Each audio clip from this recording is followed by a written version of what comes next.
सबको नमस्कार, प्रणाम, सत श्री अकाल। नमस्कार, चलिए जानते हैं दिल्ली की 25 बड़ी खबरों को सिर्फ 5 मिनट में। इससे पहले आप इस वीडियो को प्यारा सा लाइक नहीं किया तो वीडियो को प्यारा सा लाइक कर दीजिए और अभी तक इस चैनल को सब्सक्राइब नहीं किया चैनल को सब्सक्राइब कर दीजिए। और हाँ, दिल्ली की कहां से आप इस वीडियो को देख रहे हैं कमेंट बॉक्स में कमेंट कर जरूर बताइएगा। चलिए वीडियो शुरू करते हैं। आज लोकसभा चुनाव होते तो दिल्ली में किसको कितनी सीट मिलती, सर्वे में चौंकाने वाले नतीजे। दरअसल आपको बता दें, लोकसभा चुनाव 2024 अब 1 साल से भी कम समय बच गया है। इसी बीच भारतीय जनता पार्टी को केंद्र की सत्ता के बेदखल करने के लिए विपक्षी का एक ही वाकदा जारी है। हालांकि बिहार की राजधानी पटना में 23 जून को विपक्षी दलों की बैठक हुई है, लेकिन लक्ष्य के अनुरूप इस सम्मेलन को सफलता नहीं मिली। दिल्ली अध्यादेश के मुद्दे पर आम आदमी पार्टी की कांग्रेस ने रुख स्पष्ट करने की जिससे इस बैठक में सियासी असर को फीका कर दिया। हालांकि विपक्षी दलों ने एक साथ चुनाव लड़ने पर सहमति जताई है। दिल्ली के 5 सर्वे की बदली तस्वीर, पीडब्ल्यूडी अधिकारी को अतीसी ने दिया था 1 महीने का अल्टीमेट।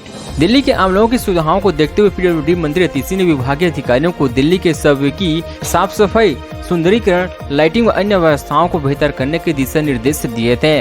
पीडब्ल्यूडी मंत्री के आदेश के बाद इन सर्वे की बदलती हुई तस्वीर अब जमीन पर नजर आ रही है। इससे आम लोगों को एक सड़क से दूसरे सड़क तक जुड़ने में काफी सहूलियत होगी। निर्धारित समय में काम पूरा होने के बाद पीडब्ल्यूडी मंत्री ने विभागीय अधिकारी व कर्मचारियों को भी बधाई दिया है। उन्होंने कहा कि दिल्ली की बुनियादी सुविधाओं को दुरुस्त करने के लिए हमें इसी तरह तत्पर रहते हुए अपने प्रोजेक्ट कार्य को निर्धारित समय सीमा में पूरा करना होगा। बिना बैटरी के 40% सस्ती होगी ईवी। बैटरी चार्ज करने के लिए भी कहीं रुकने की जरूरत नहीं। दिल्ली सरकार लगातार इलेक्ट्रॉनिक व्हीकल को बढ़ावा दे रही है।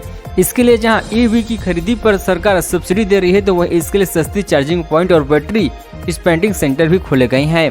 हालांकि ईवी की महंगी बैटरी और रखरखाव में आने वाले खर्चों की वजह से लोग इससे दूरी बनाने लगे हैं। इसी बीच बैटरी स्पेंडिंग सेट है।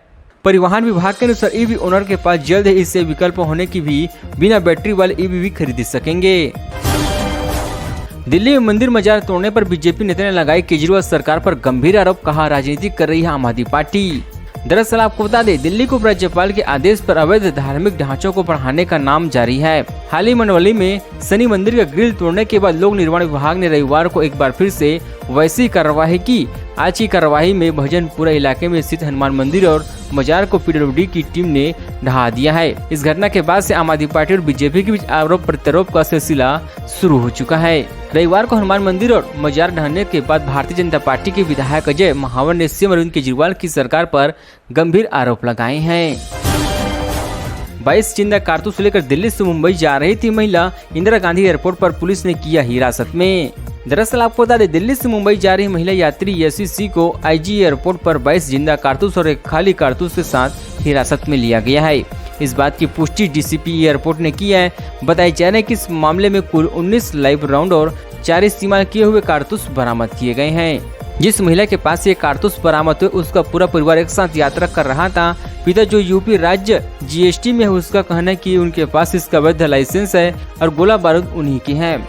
उनके इस दावे को वेरीफाई किए जा रहे हैं। फिलहाल 25 आर्म्स एक्ट के तहत एफआईआर दर्ज कर ली गई है और जांच जारी है। दिल्ली में शिक्षिका के बाद फिर हुई एक शख्स की करण से हताहत मामले की जांच शुरू। दरअसल आपको बता दें, देश की राजधानी की नई दिल्ली रेलवे स्टेशन पर एक करण से हाल ही में गई शिक्षिका की हताहत के बाद रविवार को एक और ऐसा ही मामला सामने आई है। ताजा मामले में दिल्ली में फिर सरकारी लापरवाही को एक शख्स की करंट लगने से हताहत हो चुकी है। यह घटना रविवार की है। आज की घटना में 18 साल से एक शख्स की लोक न्यायिक जयप्रकाश नारायण अस्पताल में करंट लगने से हताहत हो गई। दरअसल एलएनजेपी अस्पताल में नई बिल्डिंग बना रही है। बिल्डिंग के बेसमेंट में बारिश की वजह से पानी भरा हुआ था। पानी में बिजली के तार खुले हुए थे, जिसकी वजह से करंट आ रहा था। उसी की चपेट में आने के बाद 18 साल के शख्स की हताहत हुई थी। एयरफोर्स जवान ने इमोशनल लेटर में लिखा, पूजा फारगमी अब अजनबी के फड़वे का शिकार हो गया। राजधानी दिल्ली के दक्षिण जिला पुलिस महकमे में उस वक्त हड़कंप मच गया जब पुलिस को त्यागपत्र स्टेडियम के पास स्थित एक पार्क में पेड़ से एयरफोर्स में तैनात एक जवान के शव के लटकते होने की सूचना मिली। सूचना मिलते पुलिस टीम मौके पर पहुंची और शव को कब्जे में लेकर पोस्टमार्टम के लिए एम्स भेज दिया। मृत की पहचान यूपी के गोरखपुर निवासी अखिलेश मिश्रा के रूप में हुई है। वे प्रधानमंत्री आवास के सामने स्थित एयरफोर्स ऑफिस में जूनियर कमीशन ऑफिसर के पद पर तैनात है। Race course station Thyagaraj stadium में स्थित सरकारी आवासीय परिसर में रहते थे। एयरफोर्स की सम्मानित सरकारी जॉब को पाने का सपना कई युवा देखते हैं, लेकिन इस सपने को पूरा करना इतना कठिन होता है कि हर कोई इस गर्मियानी जॉब को हासिल नहीं कर पाता। दिल्ली देहरादून हाईवे पर 4 जुलाई से रूट होगा डाइवर्ट, यह है बड़ी वजह। दरअसल आपको बता दें, हर साल की तरह इस बार 4 जुलाई से सावन के पवित्र महीने की शुरुआत हो रही है। भोले बाबा के भक्तों के लिए उसकी पूजा के लिए सबसे बढ़िया मौका कोई और नहीं होता। यही वजह कि भगवान शिव के भक्त इस महीने में काफी संख्या में कांवड़ लेकर पैदल भगवान शिव को जलाभिषेक करने के लिए निकले हुए हैं, जिसके दौरान सड़कों पर कांवड़ियों की काफी भीड़ देखी जाती है। इसी बात को ध्यान में रखते हुए दिल्ली देहरादून हाईवे रूट पर डाइवर्जन प्लानिंग की जा रही है। यह डाइवर्जन 4 जुलाई से लागू होकर 16 जुलाई शाम 6 बजे तक प्रभावित रहेगा। अजीत पवार के लिए बगावत की राह नहीं है आसान, आंकड़ों के दावे और हकीकत में फंसा है पेंच। दरअसल आपको बता दें, महाराष्ट्र की राजनीति में एक बार फिर से भूचाल आ गया है। शिवसेना में हुई बगावत के 1 साल बाद अब एनसीपी में भी विद्रोह हो गया है। एनसीपी नेता अजीत पवार कई विधायकों के साथ एनडीए में शामिल हो गई हैं। उन्होंने रविवार को महाराष्ट्र की डिप्टी सीएम के रूप में शपथ ली है। राजभवन में हुए शपथ ग्रहण समारोह में महाराष्ट्र के मुख्यमंत्री एकनाथ शिंदे और उप मुख्यमंत्री देवेंद्र फडणवीस भी मौजूद रहे। अजीत पवार के अलावा एनसीपी के अन्य नेताओं और पूर्व गृह मंत्री दिलीप वासले पाटिल, अनिल पाटिल, हसन मुश्रीफ, संजय बंसोड़, आदित्य तटकरे, धनम राव और धनंजय मुंडे ने भी महाराष्ट्र में मंत्री पद की शपथ लिया है। अजीत पवार की बगावत के बाद कई सवाल उठा रही हैं, जैसे कि अजीत पवार के साथ एनसीपी के कितने विधायक हैं, वे अब बदल बदल कर कानून से बचने पाएंगे। क्या अजीत पवार के लिए पाला बदलना मुश्किल होगा? 60 करोड़ भारतीयों पर गंभीर जल संकट, पानी की कमी से अगले 7 सालों में जीडीपी को होगा बड़ा नुकसान। दरअसल आपको पता है, जलवायु परिवर्तन के दौरान मानसून और उस पर निर्भर जल संसाधनों पर बुरा असर पड़ा है। इसका सबसे ताजा उदाहरण हैदराबाद में 30 झीलों का सूख जाना है। प्रदूषण नियंत्रण बोर्ड की ताजा रिपोर्ट के मुताबिक अगस्त में शहर की 185 झीलों में से 30 के सूखने की सूचना मिली है। कुछ झीलों पर अतिक्रमण भी कर लिया गया है। पीसीबी की रिपोर्ट की माने तो शेखपेट, कुलपट्टीपल्ली, मेंटल, मलकाजरी में कुतबुर पालपुर की झीलें सूखने से सबसे ज्यादा प्रभावित हुआ है। लेकिन ये संकट इससे भी कहीं ज्यादा बड़ा हो गया है। पूरे भारत में कई बड़ी नदियों के सूखने से साथ साथ भारत को जल संकट का सामना करना पड़ रहे हैं। इस तरह का गंभीर जल संकट कभी भी नहीं देखा गया था। भारत में दुनिया की आबादी का 18% हिस्सा है, जबकि देश के पास सिर्फ 4% जल संसाधन है।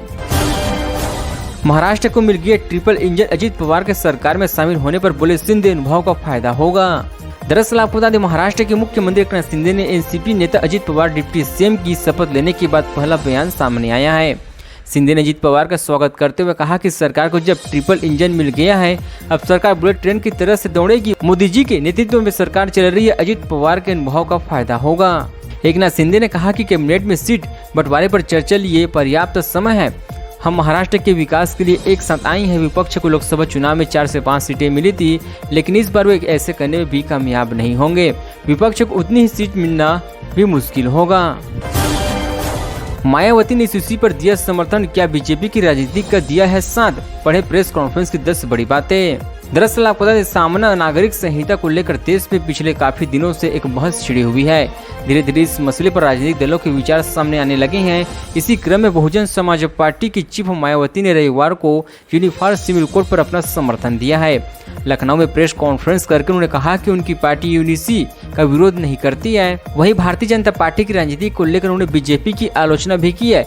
बहुजन समाज पार्टी प्रमुख मायावती ने रविवार को कहा कि उनकी पार्टी समान नागरिक संहिता को लागू करने के खिलाफ नहीं है। उनका मानना है कि इससे सांप्रदायिक सभ्यता पैदा होगा।